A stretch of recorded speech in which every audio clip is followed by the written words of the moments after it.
Ça, on va pouvoir en tracter un peu. Objectif, remobilisation des troupes.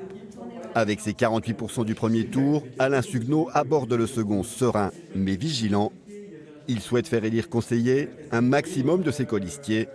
Et pour y parvenir, il doit éviter que certains de ses électeurs pensent que c'est déjà gagné et s'abstiennent. Souvent, les gens très proches, les gens qui nous soutiennent, nous disent « bah oui, mais j'ai pas pu pour telle et telle raison ». Ou disant « effectivement, bah non, ça va bien se passer ». Non, ça se passe jamais.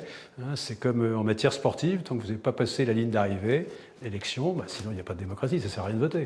Hein, si on vote, c'est parce qu'il y a toujours, bien sûr, la possibilité de gagner ou de perdre. Moi, je fais partie des candidats potentiels qui disent après tout, il faut être toujours humble. Une élection n'est jamais gagnée d'avance, même un deuxième tour.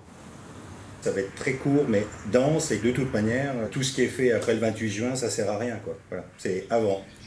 Éric Monod n'a récolté qu'un peu plus de 28% des suffrages le 15 mars dernier.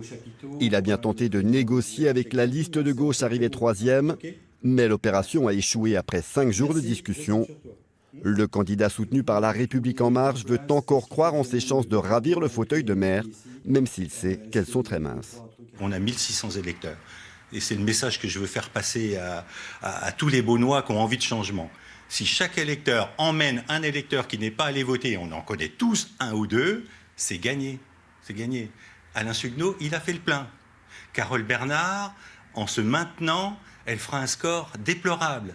Parce qu'il va y avoir un vote utile. Je veux dire, c'est Carole Bernard, en décidant de se présenter, elle se fait l'allié objectif d'Alain Suguenot. Allié d'Alain Suguenot, pas sûr que la candidate écologiste apprécie la formule. Avec ses colistiers, Carole Bernard tente de faire exister la gauche dans cette élection.